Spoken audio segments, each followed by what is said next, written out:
probably talking to Dr. Pharithi and Dr. Kgafela at the moment, and hopefully Dr. Malima will be able to join. I'm joined by Tabang, who's the co-host. He's a student at is it Trinity College or UCD? The biggest and the best college in Dublin, University College Dublin. University College Dublin, yes. That is the same place where Dr. Kgafela and Dr. Malima graduated. And we are also joined by Dr. Pharithi, who is an interventional cardiology registrar in Ireland, who graduated from Trinity College Dublin. Welcome all, and I hope we will have a good session. Feel free to just express yourself. It's not anything serious. We're just trying to help the younger generation, the first and second years, and anyone who's studying, any top achiever studying medicine in the UK and Ireland, to see what comes next after medical school. Okay, so here Dr. Kgafela is a resident doctor in the NHS, currently working in Birmingham. She, like I said, she graduated at UCD, and she had gained experience in geriatric medicine and gastroenterology, and she has had an elective in Botswana, and where she looked into the public health system through a focus on internal medicine, and she has a passion for women's health and medical education. Welcome, Dr. Kgafela. Would you like to add anything to that? Well, thank you for the opportunity to be on this webinar. Okay. And what was the process like, especially for you, since you started in Ireland and then came to do your internship here in the UK? So, having studied in Ireland, I essentially applied to both the HSE and the NHS. So initially, the NHS was my backup, just in case I didn't manage to find a place in Ireland, just in the two different systems and the two different ways they hire people. So Ireland uses a tiered approach to its hiring by hiring the Irish, then EU, then us internationals. So with the UK, is eligibility kind of application you do as an international medical graduate before the initial application or main application, which is the summer before you graduate. So I went through that. Having studied in Ireland as an EU country, it makes it quite easy. I know other IMGs tend to have to go through the PLAB route and write exams. So for me, there was no additional examinations. It was just essentially afterwards applying directly through the portal. And yeah, so you apply, you eventually are given a list of deaneries to rank across the UK. Once you've gotten your deanery, you then rank your jobs, and at some point you're allocated a job, and you then go through the whole visa application process. Yeah. Now, Dr. Pharithi, this is the question that most of the medical students were inquiring us to ask. I know Dr. Tamala has already given us the insight. Dr. Kgafela, sorry, has given us the insight as to what awaits us as after graduation. Now, I would like to direct the same question towards you. I know it's a while since medical school graduation, but then what awaits us as medical students after graduation, and how has the progression been from you graduating and to where you are at this point in your career? Well, yes, you're right. I graduated a long time ago, but what I could say as a student, and especially studying in this side of the world, and there are a few things that I can take, what I could have done differently, and what I could, haven't changed. But most important thing, if you are looking to do career in this side of the world, medical school is not what makes you the doctor.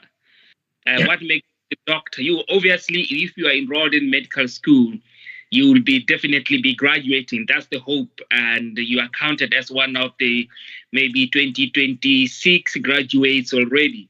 So what I found myself that I didn't do, because being away from home, you're always homesick. When summer comes, you run home. Yeah. The Irish, people living here, because I think at the time, my time, 40 to 60% of my colleagues or my fellow students were their parents medical related and so forth. So they had mentors. So when we rushed home, tried to spend time with the family, they were in projects. Mm-hmm. So having project, that means even if you pass, let's say you come up in the first third of your class, themselves they are also can be third of the class, but they have a lot put in place.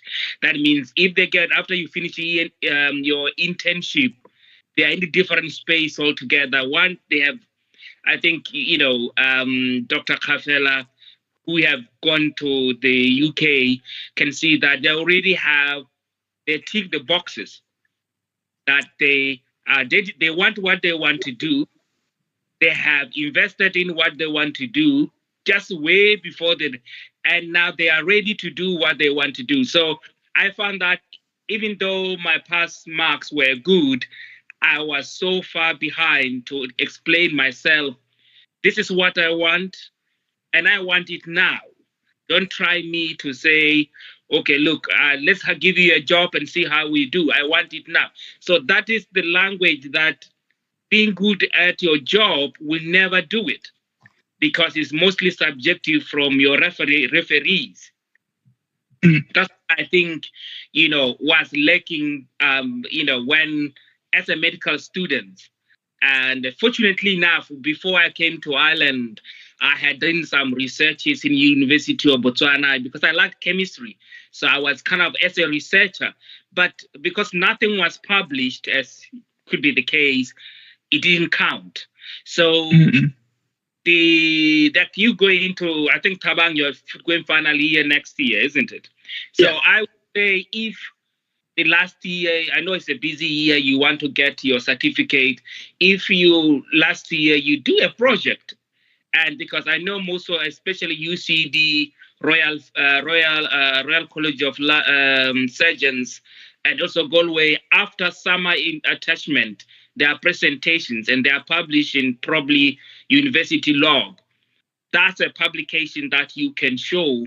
And sometimes you can be lucky enough, it be a project that you can present in one of the national or international meetings. And national meaning, if you go present it in Northern Ireland, is international, right? So you are ahead. That's kind of the medical student that I kind of missed from a career point of view. In terms of, obviously, I was always someone who in medical school, I thought I knew what I wanted to do. I wanted obs and gynae. I know I'm in cardiology now. I wanted obs and gynae, but it's just the final year I changed my mind. But for whatever happened, I think, that was because I wanted obs and gynae because the person, during our time, when you finish University of Botswana, you have paid electives in Marina and all that. Yeah. So I know you guys don't get that at the moment, but so with paid electives, I met the obs and gynae guy. He sold obs and gynae like there is nothing. The guy has passion. So I was using his passion in the specialty to choose what I want to do in the future. But then when I did the placement, I realized this is not what I don't want to do. So what I'm saying here is not knowing what to do when I'm still a medical student. There's nothing wrong. And even if you're an SHO, obviously SHO, you may need to cut the years, you need to decide earlier.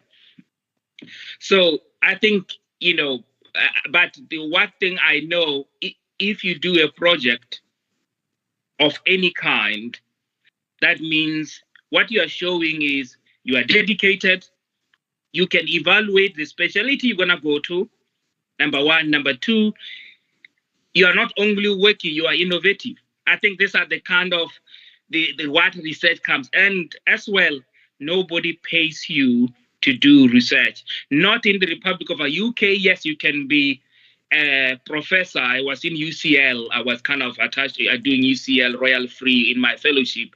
There are people who do very little clinical work. You can divide your work. In here, it's changing now, but nobody pays for research. Having something research on your CV, it shows that on top of very busy schedule, you can look back and say, hey, let's do things differently. Yeah. And that's what they want to see. Now, career-wise now, and I heard a little bit of Dr. Kgafela mentioning, hiring. Yes, it was harder during our time than it is now. I don't know, when did you graduate, Dr. Kgafela? Last year. Yes, yeah. Yeah, during our time, it was difficult because UK was in the EU. So I will graduate in Botswana. I was Irish student from Botswana. Therefore, I can't go to UK without a plab, right? That's number one. Number two, and the hiring system in Ireland is very, it's not about eligibility, and is different in the sense that, obviously there are, the excuse is there are few spots, and the few spots they will want to develop their own because that's where their need is. They wouldn't, develop. I think even in Botswana they'll do the same. That we have to look at our own people because at the end of the day, this is our health system. And then so when I finished, I just got a little bit of my story. When I finished school, I was in that category that yes, I can. It's difficult to get specialty here. I can't go to the UK like I want without writing the PRAB. Obviously, if you raise in the family, it's a little bit harder. But what I found myself with the thing, I said, let me show that what specialty I want. Let me put my time in what I'm doing now. So I used research because I used research to show people that I want what I want. Why cardiology? Someone will say, yes, you said earlier on that you wanted cardiology, you were obs and gynae. Yeah. So I think in my impression, when I was in the intern, I did it after dishing obs and gynae internship. I didn't know what to do. I'm going to do now. My BST rotation, I was lucky to get after internship to get my BST, which is a basic specialty training, which is in internal medicine. I was lucky that way. I didn't know what to do. I liked every specialty. I didn't have cardiology in my. I was like, I even at one point thought maybe I should be general practice because I like everything. Yeah. But it was after finishing my BST, I didn't have hematology, so I went to do 6 months of hematology in Cork. I didn't like it either. But then I got, by default, I got a cardiology versus respiratory registrar job after I passed my exam. And cardiology was especially that I kind of imagined myself at the age of 70, having able to wake up for this. And this is what I want. I think if I can think way ahead, and then cardiology also kind of showed, I said, okay, I won't be in the lab for a while. I don't want radiation. What choices do I have? And I realized that is so broad. You can go from imaging to just preventive cardiology, public health, and then you can. That's how the variety, the choices I had, because I have a photographic memory. I when I see things, I may not remember the name of a person, but if I've seen a face once, I'll never forget it. Yeah. So that kind of make me think, okay, look, maybe imaging will be good for me. So I went into cardiology, but I work with my hands, and since then I've been in cardiology. So I didn't mention about fellowship, but I don't know if you want me to No, I believe that you have covered quite your journey, like from wanting to do obs and gynae, going down the route of cardiology or respiratory, and you touched on a number of things that I would just like to ask about as well. And then just to hit the point of even now as we're doing our placements, there are times when I'm on a roller coaster of emotions. Like last week, I had a plastics rotation, and then the surgeon was really passionate about it. And then in my mind, it's imprinted in me that I want to do plastics. And then the next week I have HPV, and then I loved how the Reg was giving tutorials. And then the next time I'm in orthopedics, they bring all the tools, the fun tools. Now when I do orthopedics, so it's a thing that's happening honestly. Like even to us, even as we are going towards final year, and I'm just like, what am I going to do?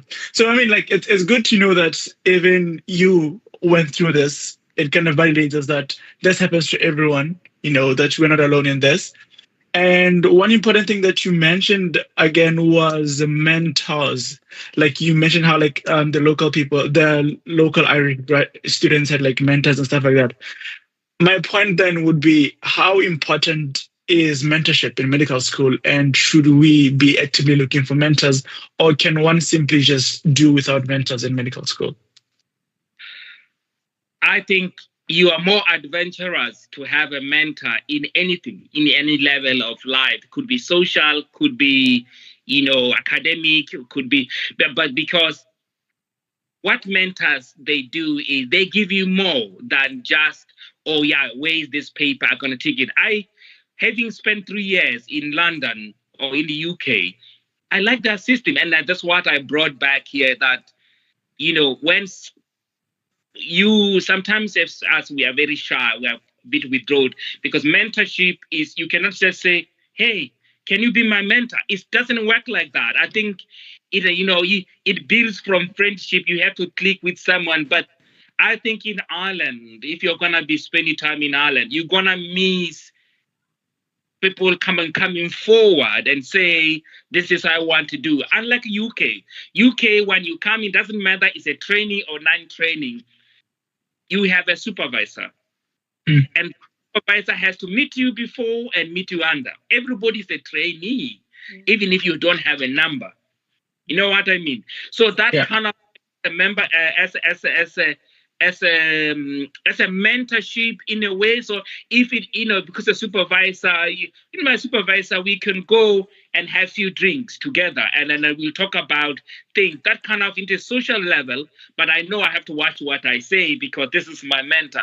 This is how the UK system, I kind of thought, if I had UK system, I went to the UK system earlier, I would have completed my journey faster. That because, making a choice, you can have someone who is responsible for you, who is paid for you, not coming to the job. Yeah, you are working under so and so. I just need the job done as a consultant. I think it is so important to have mentorship. Now, as a student, how do you get mentorship? In Ireland, it's still a bit trial and error. And then, but mostly I could see the angle you can get mentorship. One, obviously social groups. There are a lot of doctors in almost social groups, especially, in my church, there's a lot of kind of people. But what I realized, people clicking, because everybody hate research or projects or audit. But every year for our CPD, we have to have quality improvement project, right? So I know, that's when you could be saying, okay, I can do this for you. In that sense, then it's like you're doing a favor, and it's you who gonna reap the most, because they just need to tick the boxes before HR say, hey, your compliance are not great, right? Yeah. In that case, because of that kind of favor you have made, you can, if you're lucky, you can click with the person, and then you can be now working together and being a mentor. And this is the guy who can say, I have a very good student. You had a problem with that project. I think if you can get Tabang, he's a Tabang guy from Botswana. They start coughing. We are still talking about ourselves during colleague consultant. I think that's the only way that I thought it is a way in, because yes, you want mentorship as a student, but how to get it is the difficult part. It's not given. You have to ask for it. You have to get preparedness. I use the word I like to use to have it. Yeah, thanks so much. Honestly, to add on to that, I think it's mostly what I've seen happening is even during like our placements and the local students, one of them would have, a family name, and then they're like the third generational doctor. And then even during the tutorials, like the doctor is asking, "Oh, how's your dad? I remember going to this with your dad. How's your uncle doing? Oh yeah, we're talking about research products. Like, oh yeah, I went to the States because my aunt is there in studying in the big hospitals." So I'd say like in a way, this will help us to also like kind of level the playing field in a way, because I don't know how to put it in a better way. Now, moving on to the second question, I know that you did mention that I know that you also do research. Now, the question would be work-life balance. How then does Dr. Pharithi manage being an interventional cardiologist, being a dad, and also being a doctor? Like, how does that all play out? Well, just from childhood, look, I didn't grow in town. I didn't grow in Gaborone. I grew in kind of deep down in Bubirwa area. And looking back, I was always want to do things the easier way. I wasn't lazy, but because, traditional ways where I found them too long and tedious and, not logical for me. I think if looking at what I did in the field, and so now coming to the research field and the balance, to be honest, research is the only thing I would say that made me sin. Yeah. Right? So I have no choice. I couldn't let, because it was hard during our time. Because I would say, okay, fine. If I get a project, first project, I didn't know what to do, but I'll make sure I finish it. That means finishing it, I have to make sure that nurses don't complain with that I didn't see the patient because I'm in the corner doing research. A consultant doesn't have to come and review the patient because I'm too slow doing something else. So that means the work balance, the way I did it is, because my kids were young as well, I'll do what I'm supposed to do, probably 110%, because, I have to work a bit harder. Yeah. And then when I come home, put my kids to sleep, and then have an hour or two a day to do the research. That means it's 5 hours in a week if you count. That's a lot. That's a whole day. So research, the way you do it, you don't say, okay, this is today, I'm going to do research. No, because when you start a research project, it is all over the place. You don't know what to do, and you look tedious. It looks like there's be a lot of work. But if you give it a day, you build a momentum. You are like a diesel engine. And by the end, by the second project you are flying, probably it is it's part 2 of what you've done, even though the topic is different. So the work balance is you just have to find time to research. Yeah. I guess it's all about prioritizing your time and kind of like structuring, like focusing on, I want to do this during the week, I want to do this during the weekend, and just finding a way to measure it all together. And in UCD, we're also fortunate. We also have this a scheme called the Student Summer Research Application, where students can do research, and then also they'll be able to present it, and then there'll be judges and stuff like that. And I was fortunate enough to do this project last summer, and it was also related to like obs and gain as well. So I'm guessing there's a theme here about obs and gain. Yeah, I'm guessing there is a theme about obs and gain that's in the air. And yes, I would say like it's helpful as well. I was able to like incorporate that and also do some work as well during the summer. So I would say it's all about finding the sweet spot between doing all of that. Now, Dr. Pharithi, the next question would be, say now Thabang has graduated from UCD, but now wants to go back to work Botswana Marina. How does that work? Would you know how incorporating, rather transitioning from, the HSE to the healthcare system in Botswana looks like? I haven't worked in Botswana, unfortunately. Yeah. But I have been a lot of interactions with kind of Botswana. When I was doing my MD in UCD, I I kind of I wanted to go back home. I even now I still want to go back home. I think that's a Botswana thing. So, but then my wife is a kind of pediatric neurosurgeon in Temple Street. So you could imagine, and she's from Zimbabwe. So, Botswana is not her home. And, so when I found out this is not the case, probably I'll be here for a long time. I kind of miss, but having said that, I think that's my feeling. I still want to go to Botswana at some point when my kids are grown and I have a lot of kind of, as a consultant, you can have 3 months in, 3 months out doing charity work, which I think will be now time to go to Botswana. But integrating the two, my memory of Botswana practice was when I was a medical student. Yeah. And my memory of Botswana is how the people I worked in tell me when they get home.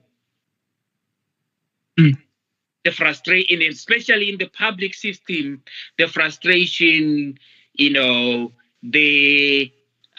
think not bureaucracy, but a little bit of we need to do more, we need to have a CPD, we need more training, because, your knowledge is directional professional for your outcome.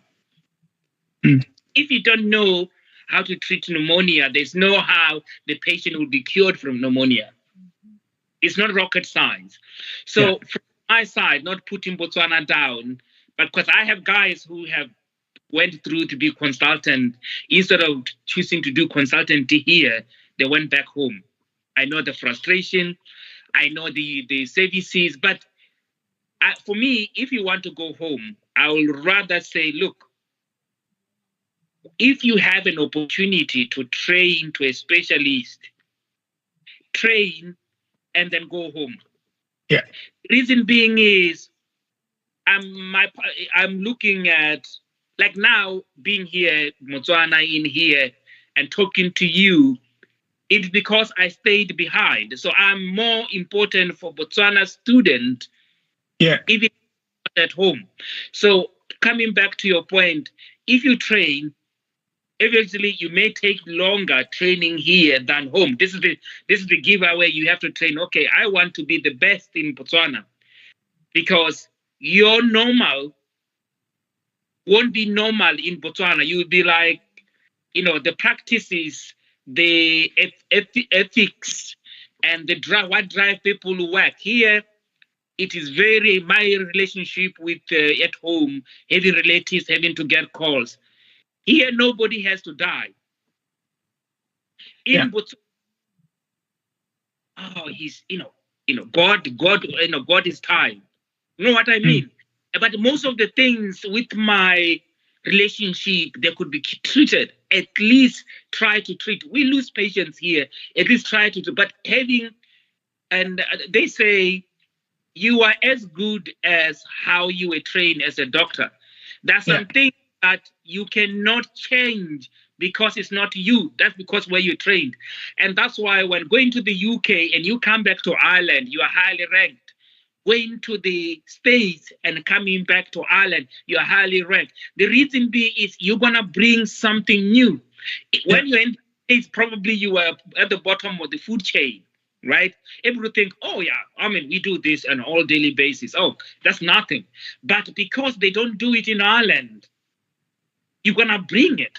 Same thing. If you train here, Tabang, and then you go back home, your practice will be different.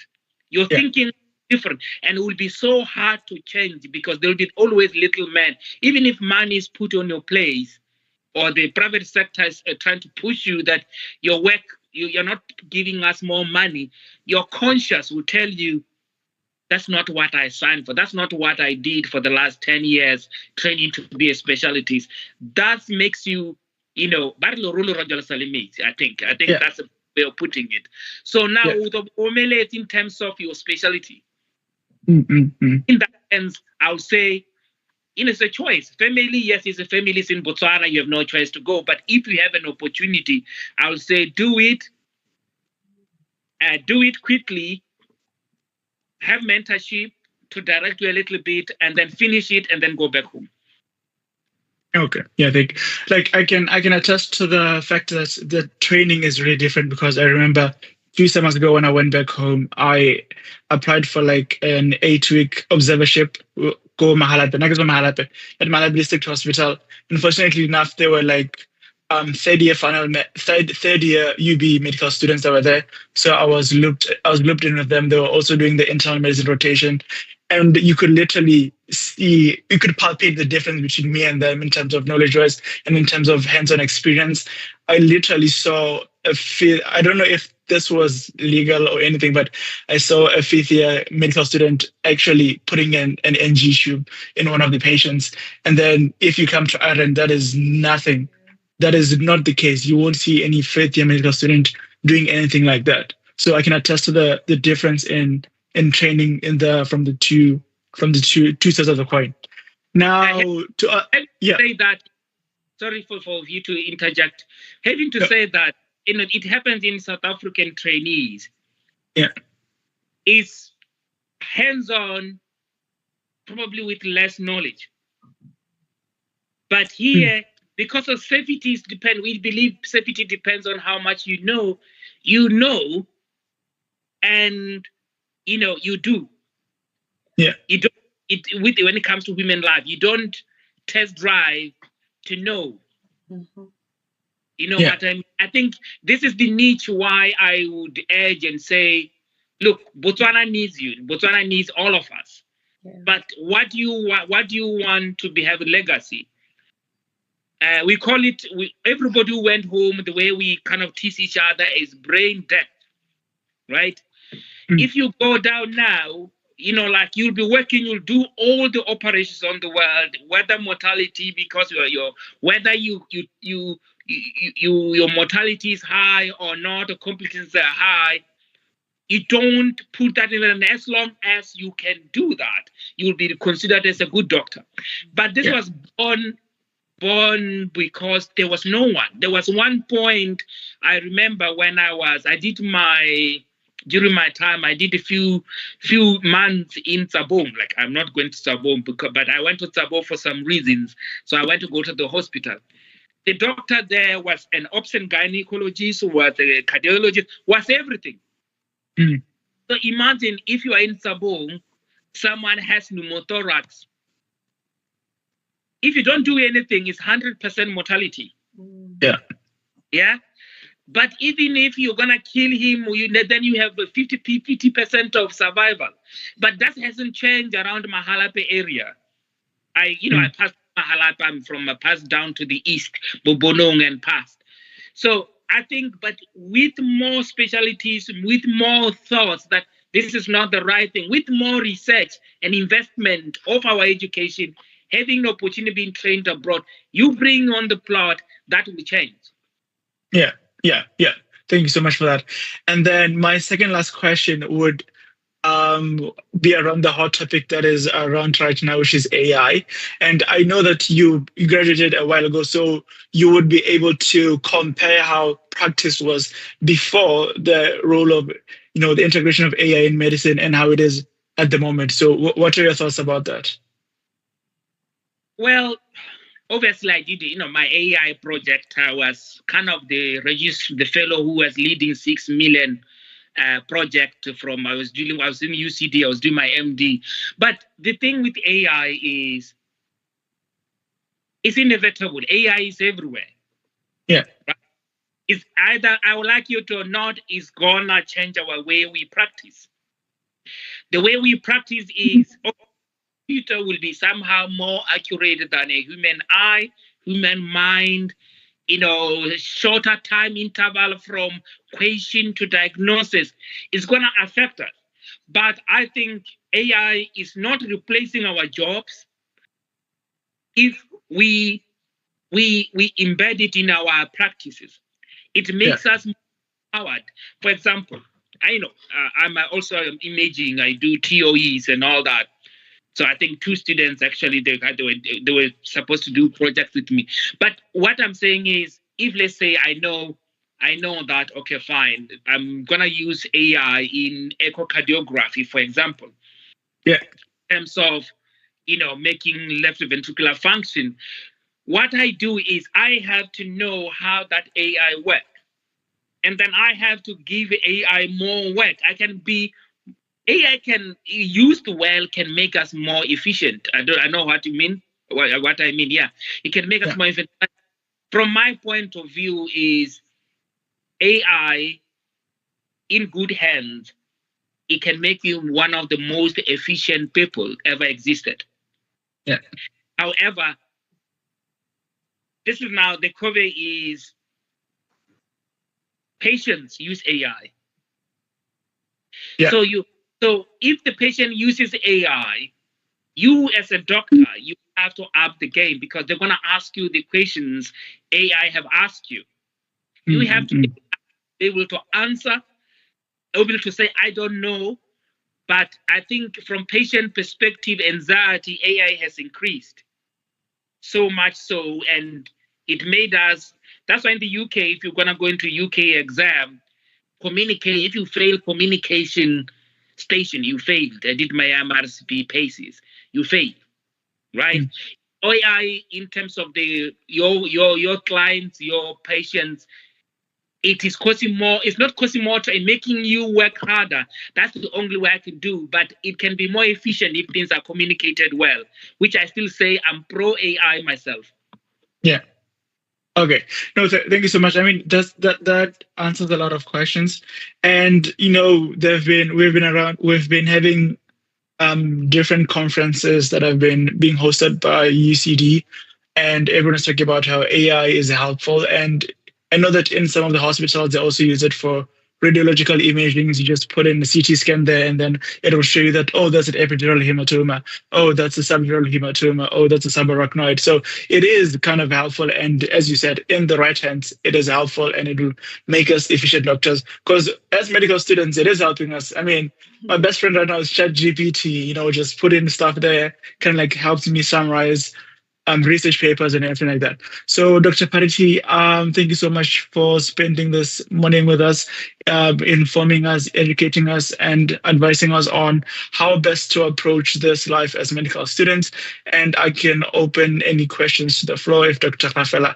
And hello, Dr. Malima as well. Thank you for joining us. And Dr. Hortens, if they have any questions, I can just open the questions to the floor. I think I met your wife, Dr. Pharithi. Is it Dr. Manduanza? Yes. I've met her during a conference. Very lovely lady, and she talked about her experience training as a surgeon and not knowing what she really wanted in the beginning. Like, there's so many things for so many people in medicine. When did you know this is the right thing? Yeah, we're not here. Yeah, so I was graduated probably 4 or 5 years before I knew what I wanted to do, and I'll tell you, this is the story. I was after my hematology rotation, and then I was thinking maybe I should look into GP. That's like 2000. I think it was 2010, 2011. And then I was supposed to go for an interview in Dublin. And then obviously I had been in few interviews. I went and I wasn't successful. Obviously, that gives you courage. And I was making lots of money. We've been doing a lockup. And this guy calls me, look, I'm not going to interview you. I'm going to give you the job. And then you'll see how you perform. It's either you say the job is yours or I fire you. Right? We were that honest because I said, look, I can't come. I just post on call. I can't come. But the fact was, I'm not sure even I'm going to get the job anyway. Why you may drive in 2 hours? I was around Roscommon at the time doing lockup. 2 hours, loss of income, and then not getting the job. So you got the job. And that was cardiology versus respiratory. Oh my God. I pictured myself 70-year-old, probably hating my job. Would I still wake up for this cardiology? And the answer was yes, I would. Secondly, then I looked at, okay, that's fair enough. If I know I want intervention. Is it a way to kind of trim down if I don't want to be wearing heavy leads with the spinal problem and all that? Because those was I could aware. And the answer is it was so vast that I could actually no lab, nothing, and just probably a clinics in the middle of nowhere. Probably people coming with blood pressure, heart failure, and all that, and I'll still be making a same living as an intervention. So I said, this is what I want. I have a kind of step down. I wouldn't have to quit. Like most surgeons, unless they go into committees, they go into, they feel limited, or they go to law, that's still policies. They find themselves stuck between, they say a rock and hard place because the income is going to go down. Insurance, they won't be able to afford the insurance. That's why I kind of thought, this is it. There's nothing that ticks all the boxes but what is what's important is, how does it make you feel when you do it? And because it made me feel more than endocrine, respiratory on its own, GI, and all that in obs and gyne, which I wanted to do at the beginning. It was when I knew this is it. Yeah. It hits you one day and then you realize. Yeah. Yeah. Thank you so much, Dr. Pharithi. I'm very honored to have been invited, and I've been a very inspiring day. My day will go well today. And we are all honored that you got the time to speak with us this morning. May you have a blessed day. No problem. Bye. Bye-bye. Okay. Okay, we can finally properly introduce you, Dr. Malima. Thank you so much for coming. Although I know you have a cold, we didn't have a chance to we're going to give you a chance to just tell us your story from when you graduated, what you're doing now, and what you are hoping to do in the future. All right. Good morning, everyone. I apologize for coming a little bit late there. And my voice is a bit hoarse, so hopefully it'll be lovely for you guys to listen to. Like you said, my name is Dr. Malima. I am currently a 27-year-old intern doctor, currently in urology and incoming for general and breast surgery. But I'll be an incoming medical SHO in July, which is the next step from intern year. And I graduated medical school in UCD, Ireland. So Republic of Ireland, just for the UK people, just to know, in 2024. And just to introduce myself there. Okay, and thank you so much for that introduction. I'm going to go forward and just ask you a few questions. So when did you start feeling like a doctor? This is a question I've had a lot. Like, after you graduate, you felt like a student, right?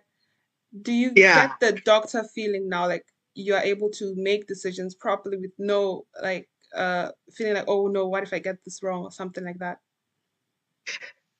Okay, so kind of that in the beginning, you'll have the worst amount of inferiority complex. You keep forgetting that you're actually a doctor.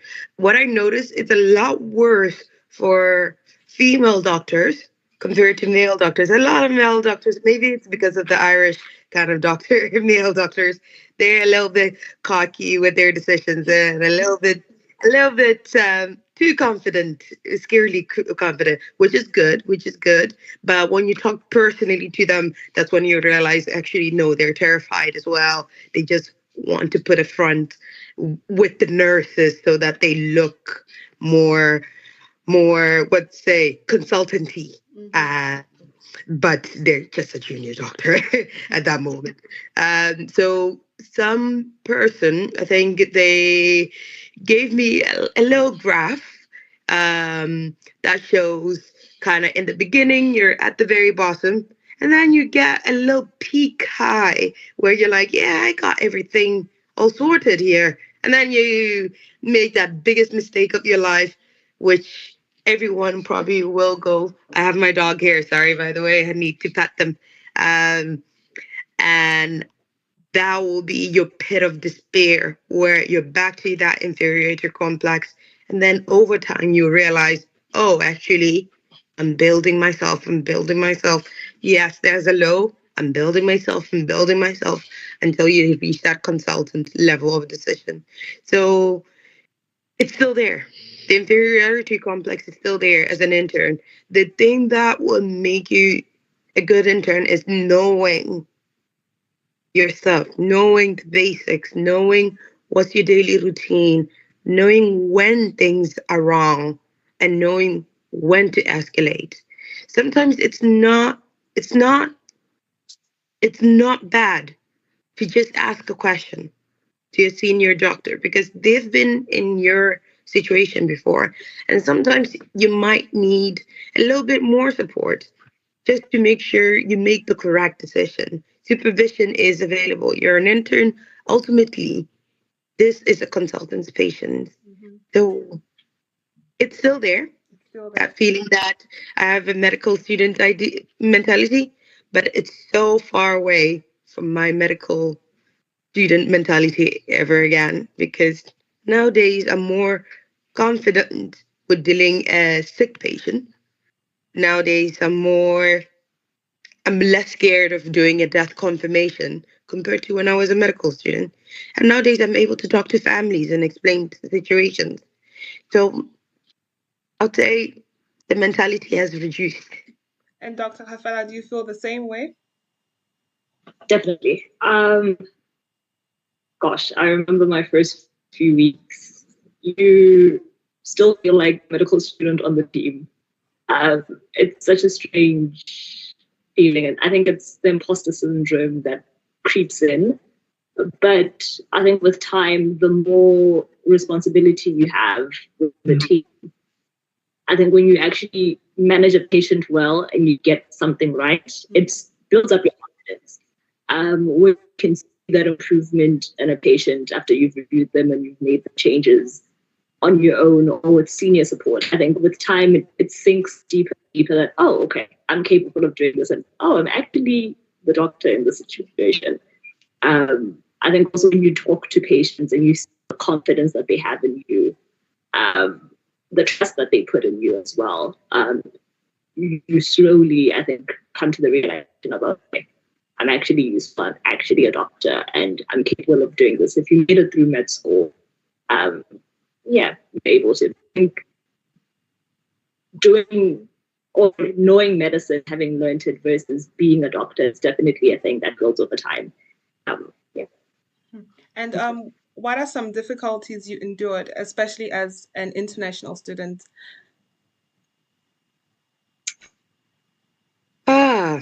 So I'd say, would you like me before graduating or after graduating? I think both would be very useful.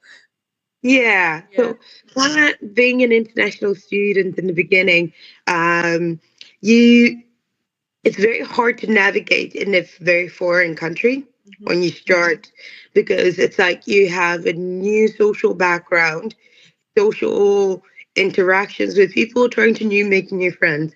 In UCD, a lot of the students knew each other from either private schools or primary schools or neighborhoods or just different ways. Or they would make little tight knit, clicky groups that would make it very difficult to do projects because you wanted to interact with them, but afterwards it's like they don't know you anymore, which probably kind of factors in kind of the international mental health situation. But over time, I did notice it got better once we got into the clinical scenario because that's when you realize, oh, you had to interact with everyone. You couldn't just go to class, go for a lecture, and come back with your friends in just that small group. You had to interact with so many people, so many different teams, senior members, have coffee with different medical students at that time. So I'd say difficulty in the medical training, the social life aspect. Yes, studying is very difficult. Exams, procrastination, the stress of it all, it will be there for everyone. But if you factor in trying to socialize with people and struggling with that in the beginning, being homesick, having issues happening at home, and you can't really go back home for that. Don't forget the allowance issue that we had uh, in the past. We It was really bad. Not to say, not to kind of disregard the DTF situation. They were trying hard. We understand, but it was very difficult having these finances, having to pay for rent, having to pay for this. It's like you're a proper adult when you're an international student coming to a very foreign country, because you need to make these decisions. You need to be a proper adult. You need to be responsible. If your mom is not there, your dad is not there to tell you come back home, you need to study. You have to tell yourself that. But for kind of the after graduation part, I found what was difficult is that you maybe in kind of the female international side, that you kept being called nurse a lot, despite introducing yourself as doctor, which is very frustrating sometimes. But once in a while, some people will correct themselves immediately. And the other frustrating thing is that you had to kind of edit your name a little bit to kind of cater for the international accents. So a lot of people don't really use my real name. Um, so I've given up on using my real name.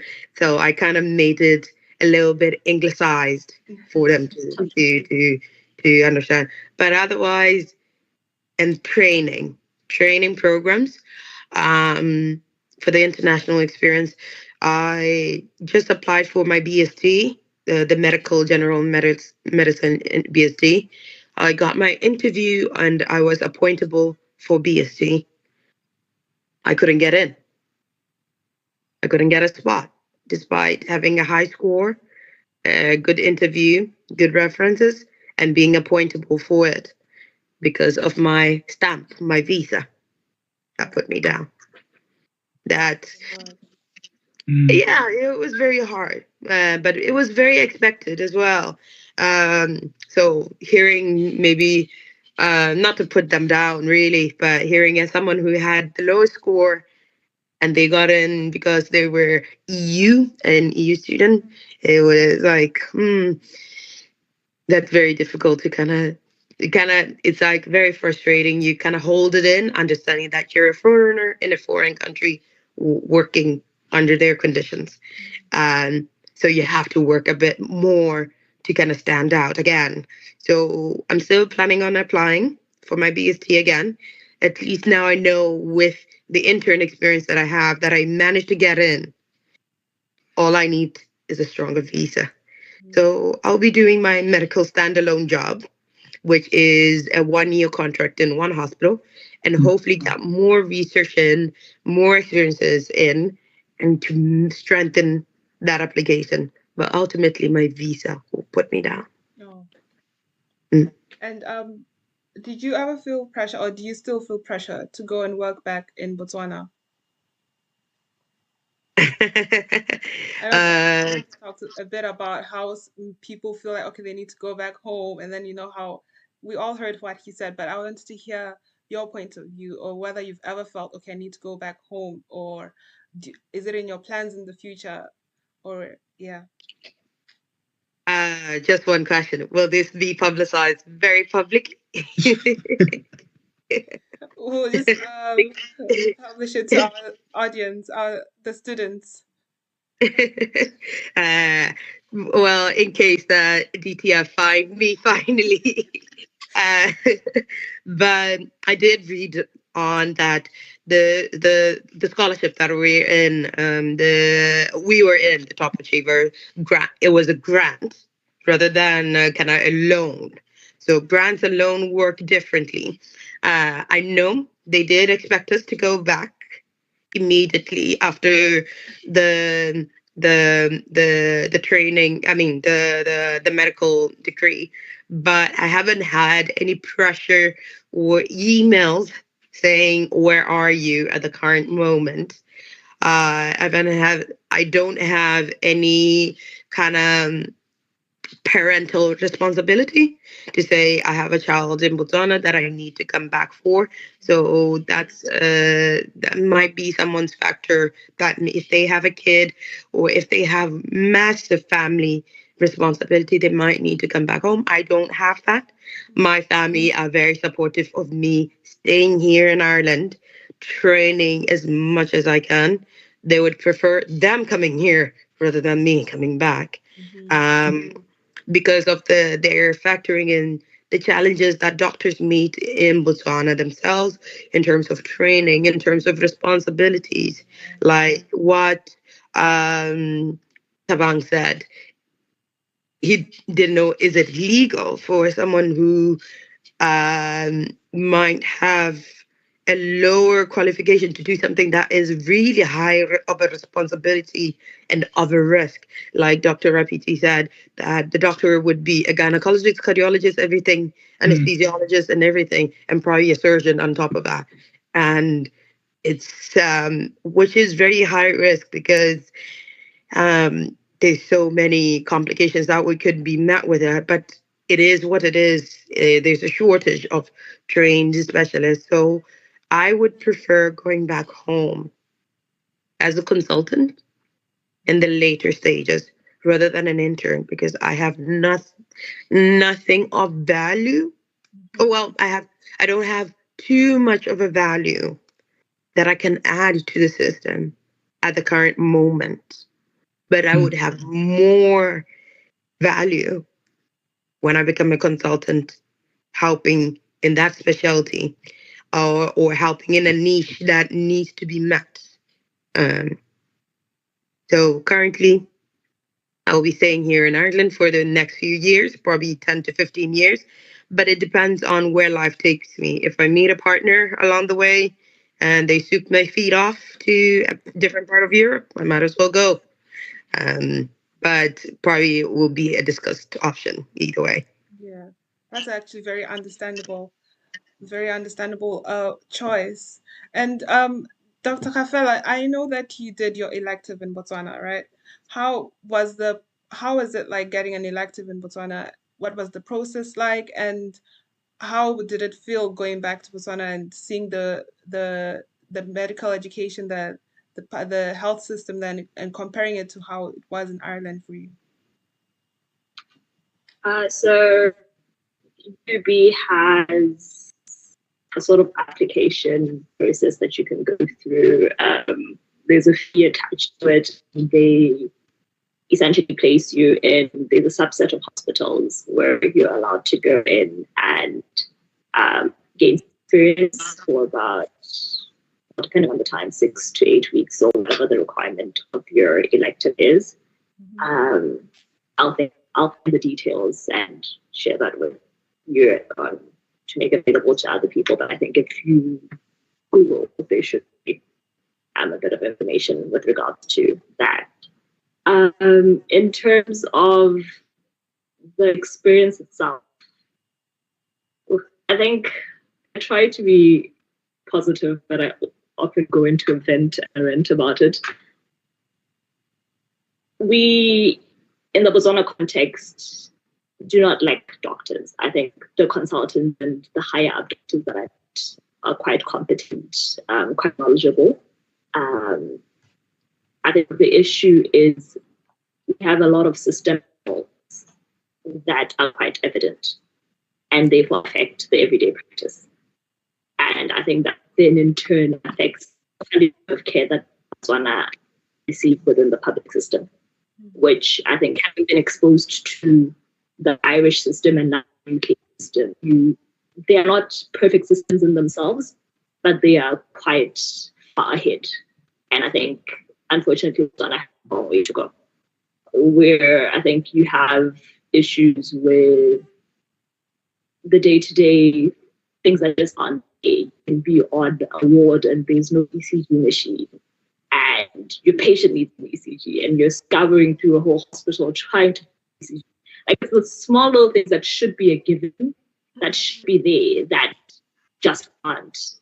And I think that leads to a lot of advising on the doctor's ends, quite creatively so, and big ups to them. But I think it's unfortunate where you then have to go outside of what would have been normal practice per se sometimes, just to be able to do your job.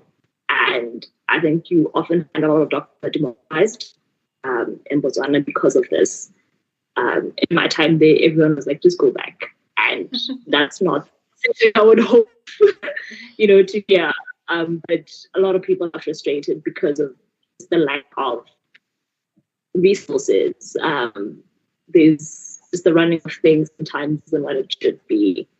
And I think that just tends to then affect a lot of people. That's why you have, like was mentioned earlier, you have people who aren't competent per se to do something having to do because you have no choice. You tend to be the only doctor who can do it, so you have to do it. And yeah, that just tends to affect the overall patient care. But I have faith in hopefully things will get better with time, I hope. And I do hope that, I think one day if we have the desire to go back home, I personally would love to go back home at some point to be able to shift the needle a little bit and improve patient care and give back to the country that's, afforded us such a wonderful opportunity to be here. But I think we have a long way to go. We have a very, very, very, very long way to go. We definitely do. Because I think I want to actually do my elective in Botswana, and hearing things like that, you're like, okay, when you go back home, you will have opportunities to do like things that they wouldn't necessarily let you do here. But sometimes you look at the patient outcomes and it's like, oh, why are the patients like this? Why is this happening like this? And it just feels like it's a very big problem that only one person can't fix. You need like a whole body of people to fix it.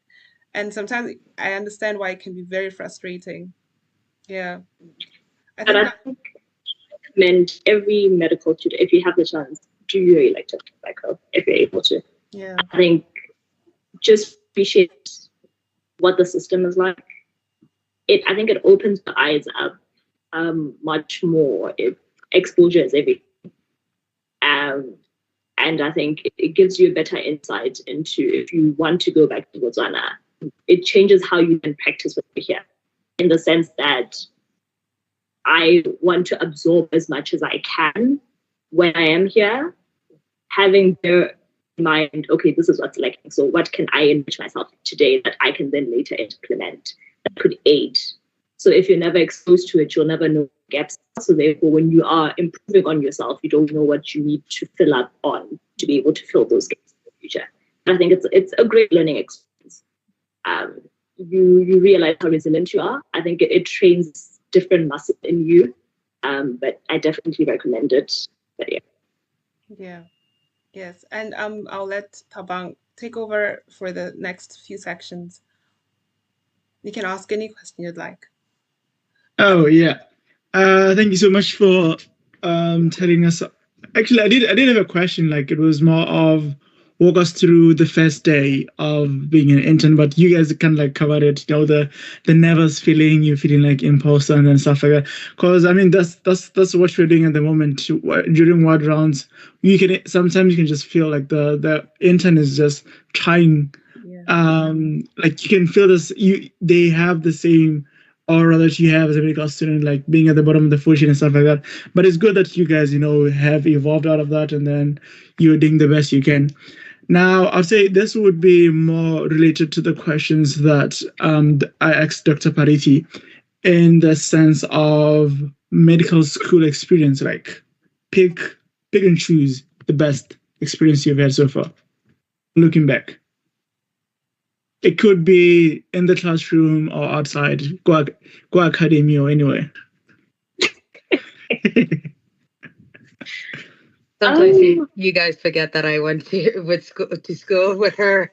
Yeah, well, mostly you guys were together anyway, so yeah. Wow. I think in terms of medical school itself, the highlight for me will forever be graduation.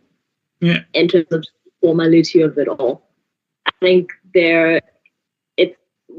I still recall how nervous I was going up the stage, and the only thing was just don't trip, don't fall, don't trip, don't fall. That was the only mission. But when I sat back down in my seat and I had that piece of paper, my hands were literally shaking and trembling. And I was so overwhelmed with emotion, I literally had to hold back tears. And it's just that you set out to do something. Yeah.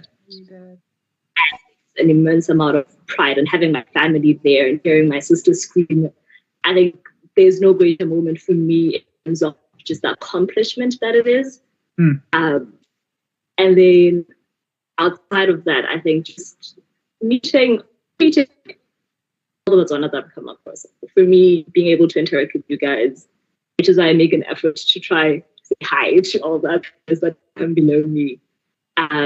And the community that you get to build in one way or the other, I think it makes the big difference, because being abroad is hard. Being in medicine is hard.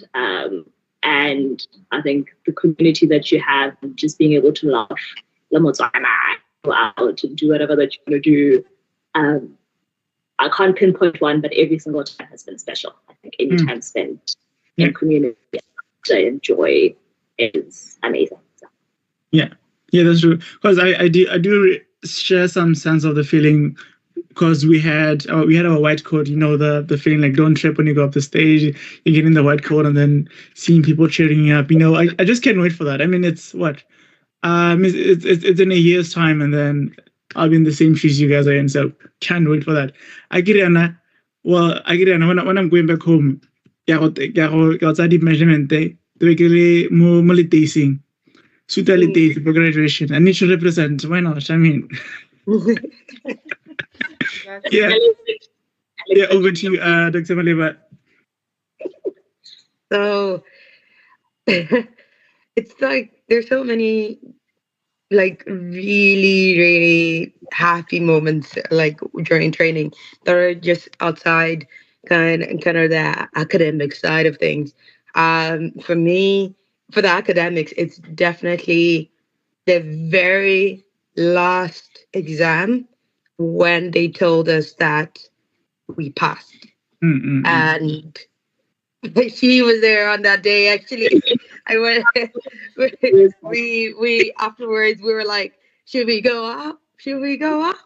We went out. We went out for a club. And if you think about it, like some people think that doctors don't really have like a social life, or medical students don't have a social life. They don't party. They're always in the books there, and they sleep 2 hours per night, which I definitely did not do, unfortunately. But I graduated, so that means that things went well. We went to the club. That was the happiest moment, kind of academically, going to socially as well, because it was not just us. All the medical students were there in the same club, absolutely having a blast. And we were like, how are you? Oh my goodness. Oh, it was so good. It was perfect. It was like, I'll never forget this moment. And in the university side of things, in the earlier years, my favorite moment was fun memory was interacting with my sports. I used to do fencing, and sometimes we'll go competitions pre-COVID. So COVID hit me hard. And we went to the final competition, kind of the inter-university competition. And I was kind of the last member before we went for the finals. Yeah. And I managed to get that score in the last round, making us go to the final. And it was incredible because the team was so stressed. They were like, this is the last point. And I don't know why my coach put me in on the last. They're like, go for it. And I was like, okay. and I got a point, and we went to the final. We ended up getting silver medals at the end, but it was kind of the highlight of my night because we went clubbing afterwards, and it was amazing. um, but in the intern side of things, uh, I'd say haven't had a favorite memory yet. Um, but I've had favorite moments with my patients. Moments where my patients would say thank you. That would be very memorable to me. Moments that would make me realize, oh, this is what I'm working towards, making someone feel better. Sometimes people think making someone feel better means that they're healed or cured, but not really. It's most of the time it's actually listening to them, making them feel heard, making them feel doing your best and realizing you're doing your best with the team. Ultimately, you're not you're doing these decisions on your own, really. You're doing it with the team, but ultimately the patients will see the intern more compared to the consultants because you're usually in the ward. The families would know the intern more compared to knowing the register, the SHO in the team, because the intern is always there. And even towards their end of life, the first person who's going to do the death confirmation is the intern. Um, Rarely a consultant, and I don't think I've seen a consultant doing a death confirmation exam. And meeting my patients before and even after their death, it was kind of very humbling. So it's not a favorite memory, but it's a memory that moment that I really do cherish with my patients. Yeah. And just to like add on that, like I can attest personally, like during rotations, you can see how patients are when there is an intern with them, and then when there's the whole team is there, you can see the difference in how they respond, how comfortable they are. So I can attest to that. And that my memorable moments in placements as well. Walking down the corridor with the interns, they always have the tea. So if you need anything, the interns are always there to serve the tea. So yeah, y'all are doing the job for us. So thank you so much in advance. So yeah, that was just to take a break from the medicine stuff. Now, just to pivot back to that. I know you are not here when we asked Dr. Pharithi about what we can do in a way in medical school to sort of prepare ourselves for life after medical school. He did share a few points about, doing some research products to doing mentorship products. I know you had a buddy system, Dr. Malima, as well when you arrived. And the question would be then, what else should we be doing more? I know that people also put emphasis on extracurricular activities. They were like, oh, during interviews, the interviewers will want to know, what do you do outside of medical school? Is that a myth, or is that a fact that they want to know that you're able to do stuff outside of medical school, that you're just not only focusing on your books? For the interviews, definitely they will ask you. Run me through your CV. Yeah. Because they will see your CV, they'll have your CV there. And in my interview, they asked me more about fencing than the medical side. Like, why did I do fencing? How did I come to it? What was the fun part of it? They asked me about the medals. They asked me about my part-time job when I was in medical school. I was a healthcare assistant, more than the intern experience. I mean, they did ask me clinical questions, but they were interested about, am I just a robot just walking around, or do I have other things that I do? So I'm not saying do everything to make your CV to be 4 pages long. I'm just saying do things that you love that will make you stand out, things that you can talk to other people about, because when you're with other doctors, when you're having coffee, they don't want to hear about work all the time. They want to hear about your plans, your traveling, your hobbies. If you're signing up for a marathon, what was the marathon like? Was it hell? They're interested in hearing things like that. Is it important for your interview? You'll be surprised. one of the consultants might be a marathon addict, and they might be actually interested in your personality. Some consultants even mentioned skydiving in their interviews, and it was a high point in their interviews. But ultimately, the more important stuff would be the research stuff, the auditing stuff, the your medical academic achievement stuff. That would be very important. But they would like to see the personal stuff as well. So have one extracurricular activity that's worth your time. I think you, Tabang, you do volleyball, if I remember. Yeah. So it's something that to add on because you might get a medal randomly and then put it in your CV. That's an achievement. Yeah. Representing your student, you're being part of a team, representing your country or representing the school itself and achieving that training. It shows that you're committed as well. Yeah. As I sign up for skydiving. Yeah, so Dr. Kgafela, would that have been the same experience for you? I think, yeah, definitely.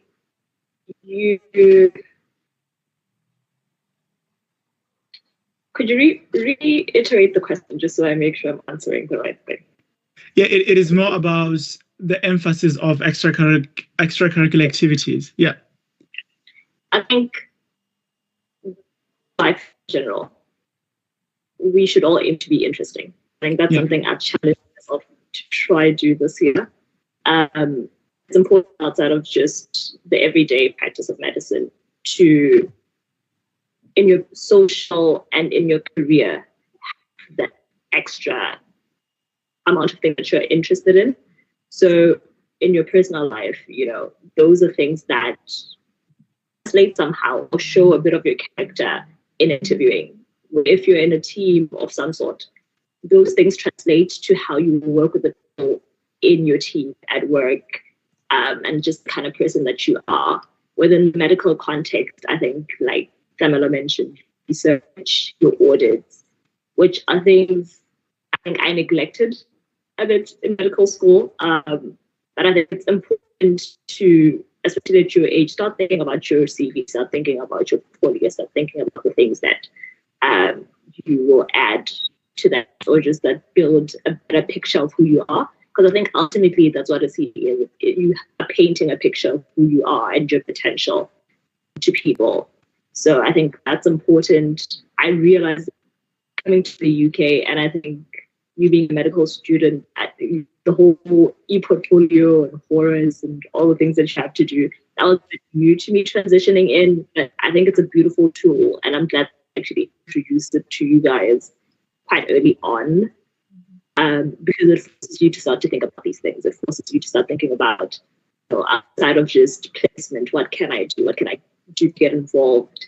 And just be interesting as a person. I think that translates in your career, that translates in life, in your friendships, in your relationships. Work on having that extra thing about you that you can present to the world. Yeah. That adds up a lot. Thank you so much. And I would pose the same question to you guys. The same question I posed to Dr. Pharithi. What are your thoughts on AI in medicine?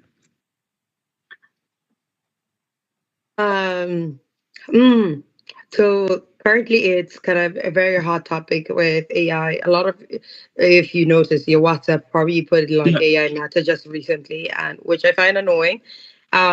Initially with AI,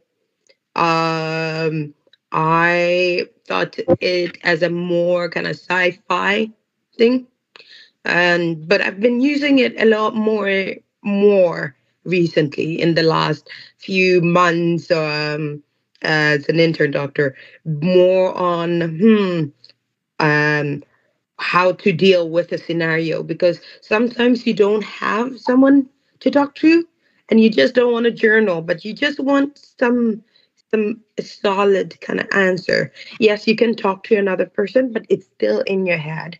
So there was a point in kind of my medical training where I met a very difficult scenario where I felt disappointed in myself, even though there's nothing I could have done. myself, but I felt like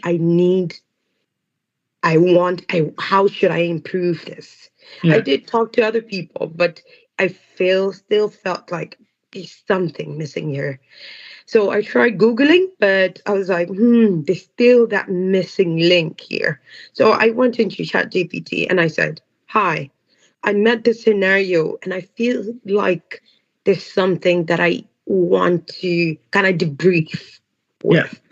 I made it as confidential as I could. And it did make me reflect on that scenario and what to do. And not only that, it gave me scenarios and it told me, how would I react to this? How would I respond? And then it would correct my responses on making it better.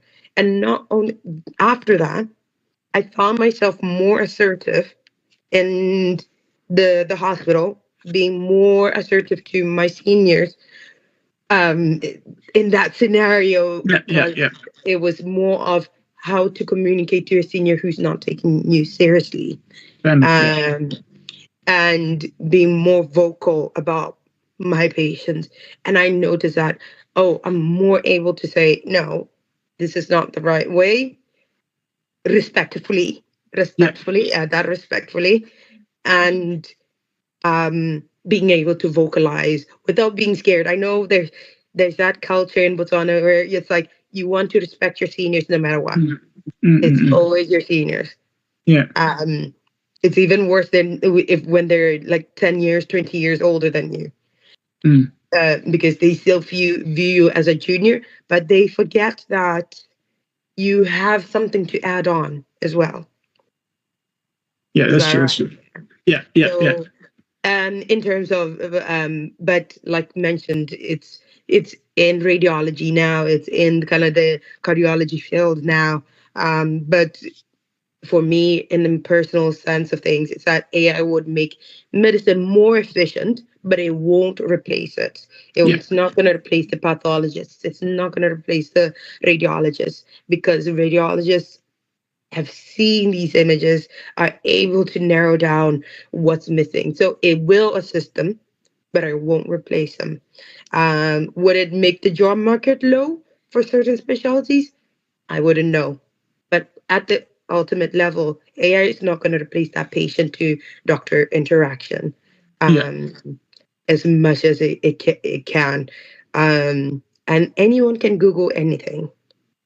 Patients can Google anything, but ultimately someone who's gone through training for years and years and met so many cases will be the best person to give you an answer. Yeah. That. Thank you so much. And Dr. Kgafela, allow me to just pose a different question, if you can. I know that you did mention that you are vested in women's health and interests and mental health and medical education. Now, just to focus more on women's health, I don't know if you are aware of the current state of women's health back home, in particular maternal health. There have been recent stories of how pregnant ladies were just mistreated by midwives. There was a recent story where a lady unfortunately passed away when she was giving birth to quadruplets. And now the question would be, what are your thoughts on this? Like, I know you did mention that the system is failing doctors, but then how is it that it's more prevalent in maternal mortality back home? I think in terms of maternal mortality, it's an issue, I think, not just back home, but we tend to see it here in the UK more disproportionately amongst Black women, whether that's in your own home country or if you're abroad. I think it's quite saddening, especially to hear these things happening back home. I think there are different layers to the issues are. Yes, we have systematic issues, but I think in terms of women and birth, there's sometimes a minimization of a woman's experience with regards to health. I think women's health is something that is not given the same honestly level of attention that I think a lot of other issues are. Yeah. And most because I think we spit under this rug of, oh, it's a natural process. Oh, there have been many women that were before you. Not. So with some stories that you've heard of just even how we treat women in pain and just how we reserve or preserve their dignity in, how they access the care that we give them or the care that we give them. It's quite a shame. And I think there's an element of how we as clinicians have to change our attitude, despite whatever the system is, in terms of how we actually care for our patients. And how we listen to our patients in making sure that there is proper adherence to guidelines and how you monitor patients, in how you have contingency plans of, I think people take for granted how traumatic labor can be. If we're talking about childbirth, do you have the safety nets in place for your patients? Out that in itself, conversations around women's health, they don't really begin early on. If we're going to talk about women's health, it's early puberty. What is the messaging that we have? How are we intervening with the young females in schools? What's the culture around children's, or menstruation and the conversations we have around that, and the other social implications of that? How are we discussing about contraceptive? How are we talking about screening? I was just reflecting, when you're here in either Ireland or the UK, by the time you turn 25, a few months before, you have a letter in your post, and it's, hi, time for your cervical, screening, your first one. There's a lot of activeness in the systems and how they're built here, versus I don't think it's been a common conversation at all growing up, hearing either a parent or a sister or an aunt saying, oh, I've gone for my cervical smear. I think those are conversations we don't have often, and we haven't normalized enough in society. And I think that then creates a ripple effect where you then will tend to have situations where I think women are neglected in the healthcare system, and there's so much that we could do better. Yeah. I mean, as a brother of 4 sisters, I would say we have a lot to do in terms of women's health, and it is comforting to see that there are passionate doctors like yourself who are ready to approach the topic and then just hold people accountable to the standards to ensure the best safety care for our patients. And I'd say now that was my last question. If Hortense has any questions that you'd like to ask. Yes, I think I'll finish off with this last question. What advice would you give to your younger self? I'll start off with Dr. Malima. You can start, and then Dr. Kgafela can finish off. Oh, that's a rough one. Kind of looking back in kind of my younger self, I would start kind of the very youngest as it can be. Have fun. Be there. Be present. And life is different stages. The younger self, you're just not thinking much about life. So I would say have fun. In the middle stage of life as a teenager, that's when you start thinking a little bit more about yourself, that you're actually still alive, that you have to think about adulthood, you have to think about you yourself. And I would say focus at that moment, at that current moment. And then for the young person starting university and they don't know what's the future gonna hold, especially considering that in Botswana there's a high unemployment rate for the youth, it's more, I would say, connect with people. Invest in your mental health. If you know you're struggling, talk to someone. There's no shame in seeing a doctor for your mental health, seeing someone for your mental health. Not only that, for my younger self, I would say possibly cook more at home, because I wish I did that habit a lot more, because as a doctor right now, it's very hard to cook. It's very hard to cook. I'm very exhausted most days.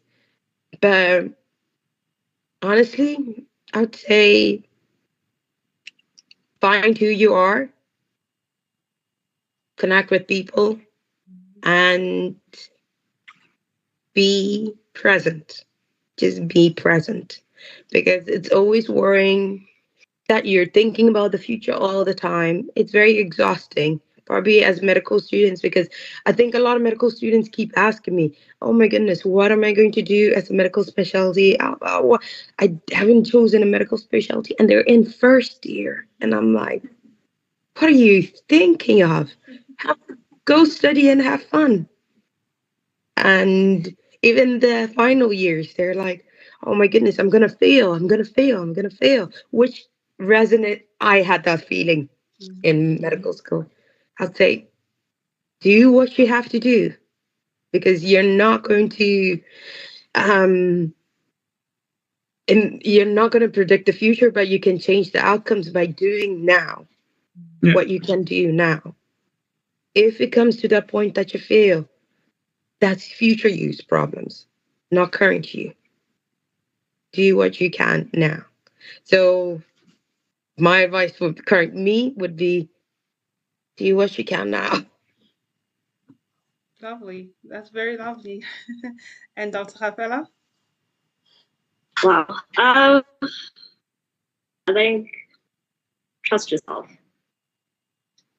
I think we tend to go through a lot of self-doubt in this journey. So trust yourself, trust your gut, and lean on the people around you. Ask for help. I think I would also say to have fun, like you mentioned. I think don't take everything so seriously. Move in love. I think just being a genuine, decent person will always pay off. And I think you will go through everything, but you will go through everything. And by that I mean life will always have its ups and downs. There's things you're going to go through, but you will pass through it. And it's trusting that no matter what life throws at you, you will get through it. And for me, as I'm a Christian, it's just trusting in God. Don't lose that, and it will sustain you in so many moments. You'll be okay. Thank you. I think this is a lovely point to end this webinar. I'd like to just say thank you, both of you, for showing up today, especially Dr. Malima with your call. We really, really do appreciate it. Thank you. Thank you so much, Thabang, for coming today. I know you have exams coming up and you sacrificed this time for this. I hope you all have a wonderful day. I think we'll end it here. Thank you all. Thank you so much. Thank you so much. Bye-bye. Bye.